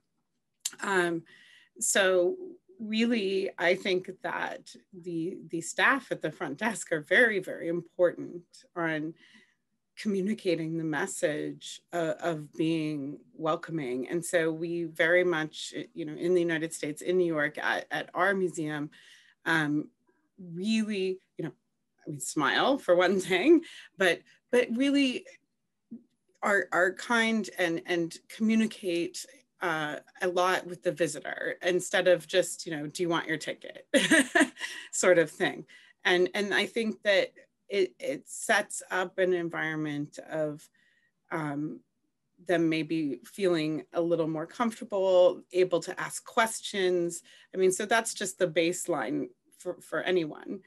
But, you know, I think the idea is that we really do try to have conversations with the visitors and help them as much as possible to understand, you know, what they can see, what they can experience, but also feel free to ask questions that, you know, we're not closed off to them as staff.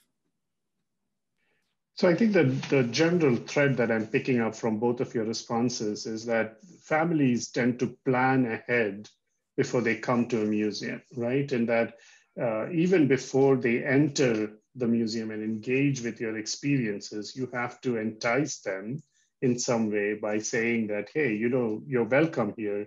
This is not just for people who, you know, who have, they're not for the art elites, or it's not just for people who are physically able, or, you know, we welcome people with autism.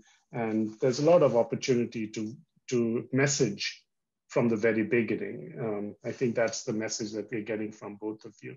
One of the things that Fatima, you told me is that you did something interesting, right? You learned sign language after you joined SMA. Why did you do that? First of all, I would like to mention that we need to always think about who, you need to always think about like who you are not reaching and why you're not reaching them. And the deaf are another group of people with disabilities who encounter accessibility challenges during their visits to our museums. Most museums do not offer sign language interpretation, which makes communication with the deaf almost impossible. And actually, the lack of sign language interpreters is a dilemma in the UAE. And this is what motivated us to form an integrated team to study all the requirements needed to do this program and to lead our experiences to help and serve this category. Yeah. I'll go and talk more about the program and what have been done. We joined like several training courses such as the art of dealing with hearing disability and other intensive courses in sign language. It's just to understand its fundamentals and to have the ability to communicate with them. After that, Sharjah Museums Authority launched a program called the Outstanding Guide in Sign Language. This is a project we launched about 3 years ago for people with hearing disability, which otherwise would not be able to visit a museum without a sign language interpreter. The main purpose of the program was to offer the opportunity for deaf people to explore museums and discover the role of the museum guide. And the Outstanding Guide program was attentively designed to target high school graduates with hearing disability, and they were trained on the role of museum guides, and they were provided with the necessary skills to become excellent guides in our museums. During the Outstanding Guide in Sign Language program, deaf people learned things like how to welcome visitors to in the museums, how to provide the right environment for a successful tour, and they also acquired methods in how to present information to visitors, such as discussions, like how to ask questions and how to deliver information and clearly. Through this program, we gave them the chance to uncover their abilities and skills and rise their performance level through that training. And I would like to say that these people after the program were employed on temporary contracts, and we will continue to offer this program and to have other deaf people come and join to give like sign language tour, and they are now responsible for guiding the visitors around, showing them the exhibits and answering their questions. That is fantastic. So basically you're going back to what Janice was saying, that we should communicate with our patrons, right? And if the patrons themselves are have some difficulty communicating, then we figure out a way to communicate with them, not make them come to our ways of communicating, right? Janice, what about you? Do you have any examples of work that you've done in your own museum or in other museums that you want to show and talk about? Yes, certainly. And I think that, you know, Fatima and I are in agreement about the approach on this. And I think a lot of it is about, you know, educating ourselves as to, you know, all of the different needs, right? So We, as I mentioned, we're, you know, a fairly small museum, so we're still working on, we don't have the wonderful resources of Fatima in terms of, you know, sign language and even, you know, some more fundamental offerings. So I would definitely say this is, you know, this is something we're working on, even something that's more of a given perhaps in the UAE, bilingual, right?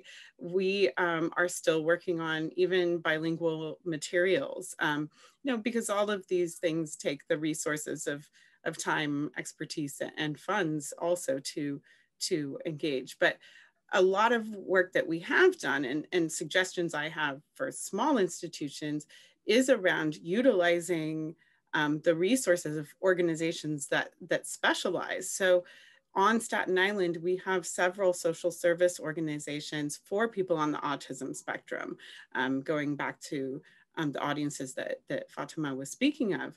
And so we were able to partner with a local organization called the Grace Foundation. And, you know, they did provide some sensitivity training for our staff, as Fatima described, both for the museum staff to know what to expect and understand, you know, the needs of families and, you know, people with autism spectrum disorder. You know, as Fatima said, they're unique too. There's a whole range of abilities and experiences and reactions and engagement that people have. You can't just lump everyone together. So we did a lot of learning around, you know, how the museum staff can support visitors and their families with autism spectrum disorder.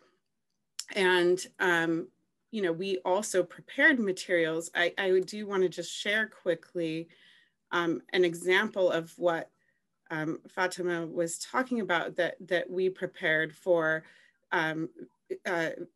autism spectrum visitors to the Staten Island Museum that she was mentioning for Sharjah museums, which is a social narrative that this is a short document that shows what to expect at the museum. So, you know, photographs of the building itself, of the personnel that they'll encounter when they come in, you know, and it kind of walks them through what they'll experience at the museum.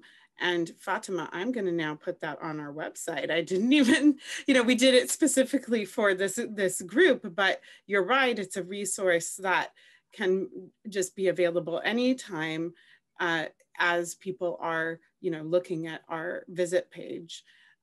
So I'm going to take that tip.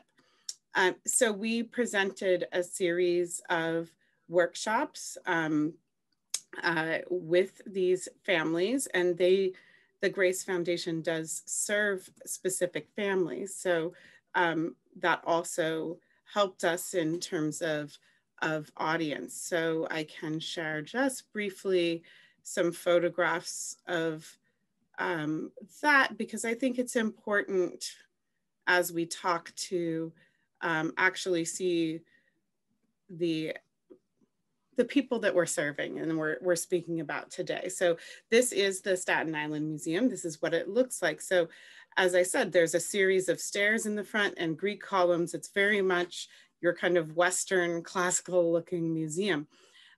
We do along the side of the building have a, you know, ground level access. So in terms of physical access, this building is quite accessible. There are, you know, ramps and elevators within it. But one update we're even making to this remodel, this is it's an adaptive reuse project, and it was a major renovation that was completed in 2005. So this is an example of the lobby and the galleries with some of the natural sciences collections. But we have ramps, elevators, so everything you need for physical access. And I think it's important to understand that not only do you know, wheelchair visitors use this, but also elderly patrons, women with strollers, women with children. I mean, there's a whole range of people beyond your specific definition of ADA that utilize, the ramps and elevators. But one thing we don't have is actually we have some quite heavy gallery doors, and we are looking at actually updating it to have the automatic openers on it. So because there are still, even though the access to the building is good, there are still some smaller barriers within the museum. So we do try to look at that. So these are some workshops that we did with the Grace Foundation and participants on the autism spectrum. And it should be noted also, to Fatima's point, that it was open also to the general public. So we had members of the broader public participate in these workshops. It was not exclusive to people on the autism spectrum. So this was a portrait making workshop. And they were looking at the art of Romer Bearden that is collage based, and they made their own collages. And then we also had an event. They have an annual walk each year. And for that event, they painted a mural together. So this was some of the participants in that program. And I think the other one I would briefly mention is we also partnered with the Alzheimer's Association. And the Alzheimer's Association, which is a national organization here in the US and may even be international, I'm not sure on that, provides sensitivity training as well. So the staff was able to learn about how to recognize how to help people with dementia, what behaviors might present themselves in the museum and how to support that. So I would say utilize, the organizations that specialize in these areas, because they might well work with you because they want to get out their information and message and help the populations they serve be supported. So there's great partnerships that can happen there. So this is very interesting. And one of the things that I really liked about what you just said, Janice, is that accessibility cannot be limited to people who have accessibility issues, right? Like it is the integration of people with physical and mental challenges with people who don't have it that makes these programs so successful, right? Fatima, you told us a little bit about the virtual access program. And we have a question here from Moza Aliazi, who also asks about this, right? Like, well, how has COVID impacted your communication with people with disabilities? And do you think virtual access and digital programming is going to replace physical access and physical programming?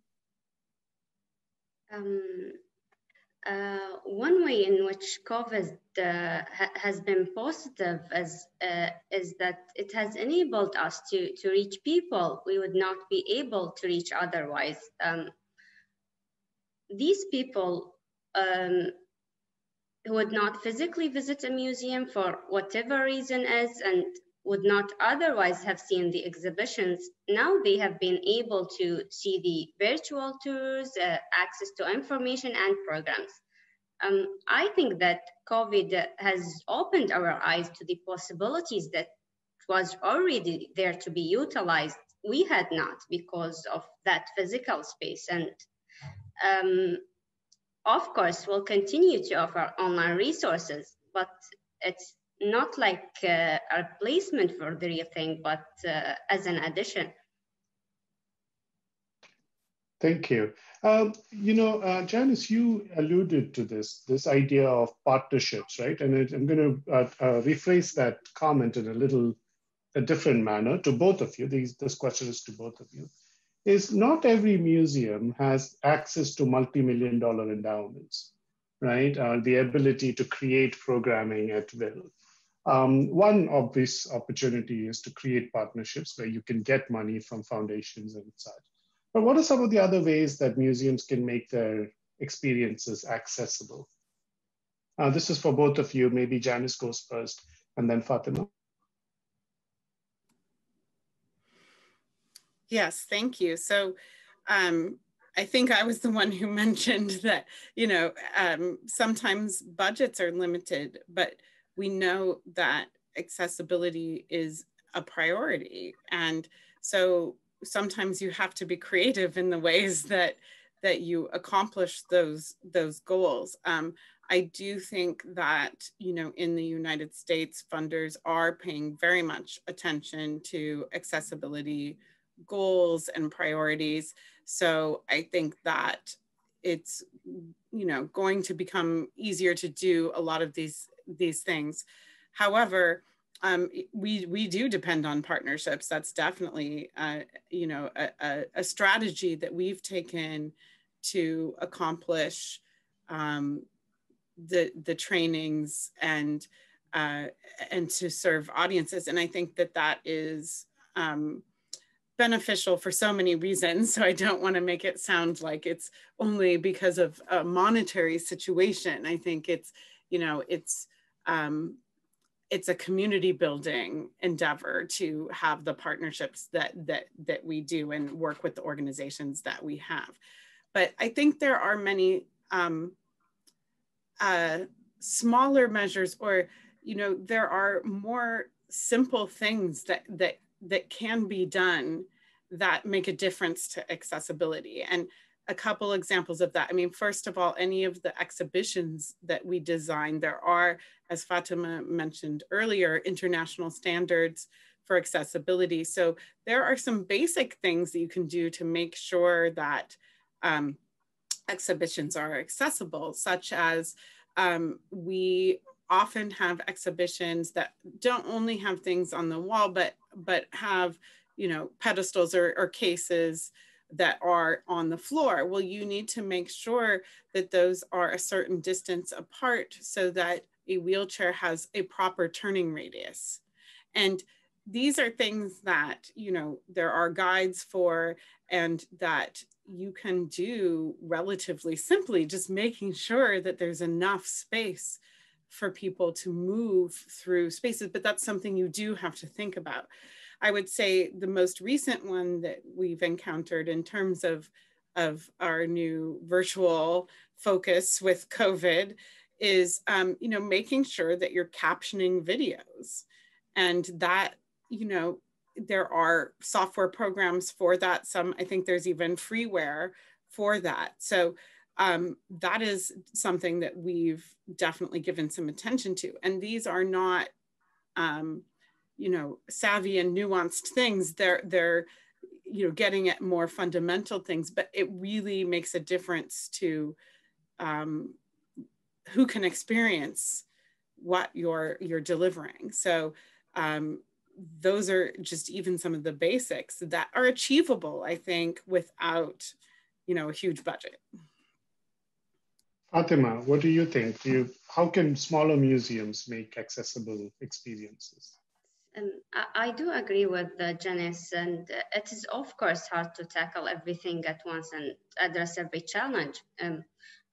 By finding ways to overlap that traditional accessibility efforts with implementing minor measures, as Janice mentioned, small museums can create an inclusive environment in which all are welcome by offering people a choice, and that can be done by providing a range of resources that enables visitors to select the way in which they most comfortable experiencing our museums. This can include activities, discussions. I'll give an example of autism, for example. We also provide answers to lots of questions that people might ask before planning a visit. And these include information about facilities and which times of the day are the quietest. And the museum also lets people know that a quiet space is available if necessary. It's very important that the staff are trained to react appropriately with people with disabilities. Museums have to work to develop its human resources by involving them in a series of programs, and small actions like these can make a huge difference, and it can make small museums more attractive. One of the things that I really like about Sharjah museums is how the staff at Sharjah Museums has a focused mission to empower other people to take leadership roles, right? Like one of the examples you mentioned, Fatima, is you brought in deaf people to become guides. You taught them, you learned sign language, and then you empowered them to become guides. And I've heard that before with a project that we did with Alia, where a similar experience was done with university students and so on. And I think that's another opportunity, right? Where you tap into the community for resources when you don't have the resources. And it's sort of like marketing. It also helps extend your reach, because the people who are guides now talk about it to their family, and their family comes into the museum and so on. Okay, so Janice, one of the things that you talked about, and which is very important to me as well, is that we always talk about accessibility from the perspective of ability, right? But this is more than ability, and this is a thread that we have continued throughout the conversation. One of the things that you explicitly pointed out as important is diversity and equity, right? And especially in terms of race, ethnicity, gender, all of the things that sometimes we take for granted. Can you talk a little bit about that? Yes, absolutely. I think it's really important to understand the full context in which we're talking about accessibility in this day and age. And museum accessibility has been, a topic for decades, I would say. It's something that museums have been working on. But what's important to understand, particularly in the United States, we as museums in the past, few years have really focused in on DEIA. The initials can go in different orders, but it's diversity, equity, inclusion, and access. So I thought it was important in our conversation today, to really acknowledge the broader context in which accessibility is being looked at, because equity and inclusion are critical for access. But, in the United States, it's very explicitly about the historic treatment of Black people that is, continuing to be problematic in our society. And museums have a, a broad call, I think, from the field and from the public to give attention to historic inequities and really take action on correcting those. So I know there's a separate session that's discussing diversity, but I thought it was very important to understand that access is being looked at, in this whole scope of diversity, equity, inclusion, and access. So these are all different ways about, the museum being welcoming. And in terms of diversity, equity, inclusion, it's also about who's running your institutions, right? It's about the board, the staff, who's making decisions. And traditionally, that has not been people of color necessarily in museums. And there is a lot of work to make progress on that and make significant change. So, we really have to understand that when you're talking about accessibility currently, that it's part of this whole effort across diversity, equity, inclusion, and access. So I really wanted our audience today, to understand that that's very much a significant focus of museum work and the fields of art and culture for the past few years. So Staten Island Museum did complete an institutional diversity, equity, inclusion plan with 1 to 6 year goals that was board approved. And, the major cultural organizations in New York City have all done that. So I just wanted to make sure that we understand, that broader context. Thank you, Janice. And one of the things that struck me when I walked into a meeting at Sharjah Museums Authority is the number of women who are in leadership roles at Sharjah Museums, right? And it was really empowering to see that this kind of decision-making, like you said, is being made by a diverse group of people. And then that makes a big difference to the experience, right? Because if women are involved and if Black people are involved and different ethnic minorities are involved, it itself takes care of some of those inequities into the system. Okay, so we only have a few minutes left. And so I want to end with one very provocative question to both of you. And I'm a futurist, so I like to ask this question of all of my students, right? So, okay, so it's 2030, and both of you have become directors of you're all both museum directors in 2030. Janice, maybe you are still at Staten Island, or maybe you've gone into a big museum.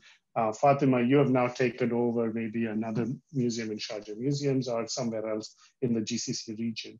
What does your museum look like in 2030? Fatima, let's start with you. Okay. The aspiration for future has to be that it's important to be that more people will engage with our museum institutions, whether digitally or physically, where you would like to leave no one behind and to be accessible for all, for the whole community, for the whole world, where considerations such as being able to engage all without barriers is important. Maybe part of my future museum will involve technology that will provide people with the ability to explore and participate using smart devices, and where, as Janice mentioned, where partnership and collaboration will be core business. And that, I don't mean that one or two departments to lead on. I'd like the teams to be formed with more than just museum people, where talented people from across the creative industries join to create a museum experience that deliver the change that we would like to see. And I would like to have a museum that is more adaptable, more creative, enabling it to survive in times of change. Thank you. So maybe physically challenged people driving robots might be a vision, huh? That might be something in the future. Janice, what is your vision for 2030? Sure. Well, first of all, I have no doubt Fatima is going to be directing a museum in 2030. You know, I had to really think about this question. I don't know what it's going to look like exactly. So maybe that's where you come in, Anisha, on how it looks. But I hear what Fatima is saying. I mean, I think my hope and aspiration is that, you know, we can really engage everyone and that more people participate in arts and culture. I mean, I think that really is truly a goal. And, you know, the silver lining of COVID, if there is one, you know, because this has been a very challenging year for everyone health-wise, but also, you know, to continue our missions in arts and culture when facing this pandemic.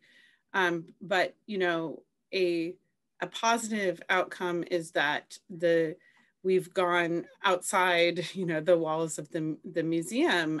While Staten Island Museum is for the local community, we've been able to reach people across the nation and around the world with virtual programs. So I think, you know, this is a direction that's going to continue. So the idea that, you know, maybe a museum and the goals of the significance of art and culture not being necessarily about a building, right? But a concept and idea about human expression that can reach people no matter what, you know, what the technology is at that time. I also think, though, that you know, being more isolated has shown us the importance of human expression and the experiences that we have with what we call primary objects, right? With collections and artifacts from history. There's nothing to replace that also. So, you know, I'm curious where it takes us really, because I think the technology is great on one hand, but the firsthand experience with something from history or a piece of art is, you know, unlike anything else. So I'm very curious where we go. Yeah, so basically you're saying that technology might develop and help us. For example, at IIT Chicago, where I was teaching before I came to the US, they were working on neural networks, neural connections to the brain so that blind people can see using a webcam, right? But that could be a possible direction. But what you're suggesting is that the human experience is paramount, right? And the ability to touch and feel and talk to someone. And this goes back to what Fatima said very early on, is the ability to communicate with another human being probably trumps any virtual access that, that we may provide. And I think that's a good note to complete the conversation. It's about 3:18. I just want to thank both of you for taking your time to join the panel. We have some questions here that we didn't get to. There's more of a comment by Trish Amici, who describes it in her museum in Australia. They use Auslan, which is the Australian Sign Language, and it's an amazing way to communicate with the deaf community. And there was a question about sustainable development, which we did not get to. And I think that's another thing that is important for accessibility, is how can we use accessibility for sustainable development? But maybe there's not enough time to discuss that, but thank you so much to Fatima and Janice for joining us. And thank you to all of our participants and attendees who stayed on to complete the conference with this one particular panel. And I wish you all a good evening, and to Janice a good morning, I think, at this point. Thank you so much. Thank you. Thank you.